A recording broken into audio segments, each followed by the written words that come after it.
जब मम्मी डांट रही थी तो कोई चुप के हंसा रहा था, वो थे पापा। जब मैं सुबह उठा तो कोई बहुत थक कर भी काम पड़ जा रहा था, वो थे पापा। सपने तो मेरे थे ना, पर उन्हें पूरा करने का रास्ता कोई और बताया जा रहा था, वो थे पापा। मैं तो सिर्फ अपनी खुशियों में हंसता हूं, पर मेरी हंसी देखकर अपने गम को भुलाया जा रहा था, वो थे पापा।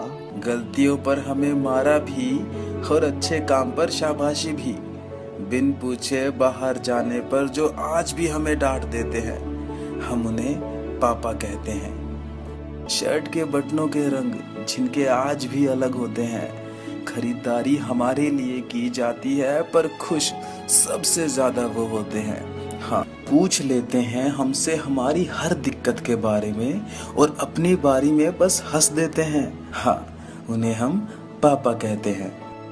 इंटरनेट का जमाना आ गया है पर उनकी जेब में आज भी वही बटनों वाला फोन है।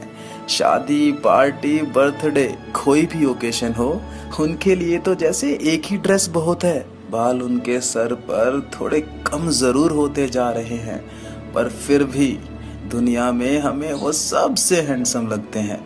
हाँ, उन्हें हम पापा कहते हैं। खुद के लिए सेविंग और हमारे लिए खर्च, बस यही तो उन्हें करना आता है। मुसीबत को भी हमसे भिड़ने के लिए 10 बार सोचना पड़ता है, क्योंकि हम तक आने के लिए उन्हें पापा से लड़ना पड़ता है। जैसे नन्हे से बच्चे की हंसी देखकर दिल को सुकून मिलता है ना, वही सुकून मुझे सामने देखने से उसको मिलता है। जानता हूँ कि ख्वाब बहुत देखे हैं उसने, जिनको हकीकत में देखना चाहता है वो। हाँ, मुझे अपना आईना मानता है वो। जनाब, बाप है वो, ज्यादा ख्वाहिशें नहीं करता। बस एक कामयाब इंसान बन जाऊं मैं, इतना सा ही है वो चाहता। खुद बिना पंखे के सोना हो या मुझे हवा में सुलाना, या फिर ईद का वो खुद पुराना कपड़ा पहनना हो और मुझे नया पहनाना, या तपते हुए बुखार में वो ठंडे माथे पे रखी हुई पट्टियां हो, या मेरी हर जिद के आगे झुक जाना, वो बचपन था। एक मांगू तो 10 हाथ पे धर देने वाले मेरे पापा।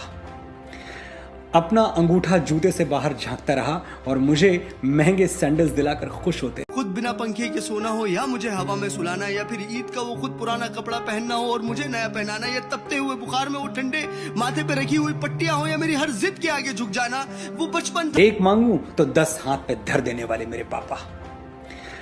अपना अंगूठा जूते से बाहर झांकता रहा और मुझे महंगे सैंडल्स दिलाकर खुश होते रहे। बेचारे सीधे साधे थे, पर मुझे बिगाड़ने का इल्जाम पूरी जिंदगी अपने कंधे पर ढोते रहे। और अब तो मैं सचमुच बिगड़ चुकी हूं। मेरा दिल जीतने कोई सफेद घोड़े पर आए या फूलों की जगह खुद मेरे रास्ते में बिछ जाए, मेरा प्यार किसी ऐसे वैसे को मिलेगा नहीं। सॉरी, मुझे मेरे पापा से कम कोई चलेगा नहीं। परवाह करने वाले अपने पिता को देखा, हर बार मेरी पढ़ाई का खर्चा अपने आप उठाते देखा है, कभी भी किसी के आगे हाथ फैलाते नहीं देखा है। मैंने अपने ऊंचे आत्मसम्मान वाले पिता को देखा। और मोहब्बत बहुत करता हूं मैं उनसे, ये जैसे वो ना बयां कर पाए मुझसे, वैसे मैं भी ना कर सका। अब पापा के लिए और क्या लिखूं, मैं खुद उनके लिखा।